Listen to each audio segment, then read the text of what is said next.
સરસ લુક આપવા માટે એક જ વસ્તુ જરૂરી છે, એ છે ફર્નિચર. અને ફર્નિચરનું એક જ સોલ્યુશન એટલે કે હાર્ડવેર ઝોન.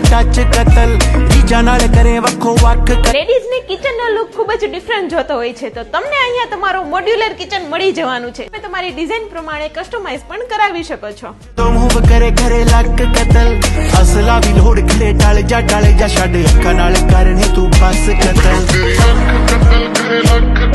ખાસ તો તમને અહીંયા ડિજિટલ લોકમાં બહુ બધી વેરાયટી મળી રહેવાની છે. તમને મોટેજ લોકમાં પણ ખૂબ યુનિક કલેક્શન મળવાનું છે. ઘર આટલું સરસ હોય તો બાથરૂમ તો યુનિક હોવું જ જોઈએ, તો એમના માટે તમને બહુ બધી એસેસરી અહીંયા મળી રહેવાની છે. અહીંયા તમને પ્લાયવુડ, લેમિનેટ અને હાર્ડવેરની બધી જ વસ્તુ મળી રહેવાની, અને તમને અહીંયા ફર્નિચરની બધી જ બ્રાન્ડની વસ્તુઓ એક જ જગ્યા પર મળી રહેવાની છે. તો તમારા ઘરને સજાવવા માટે આજે જ વિઝિટ કરો હાર્ડવેર ઝોનની.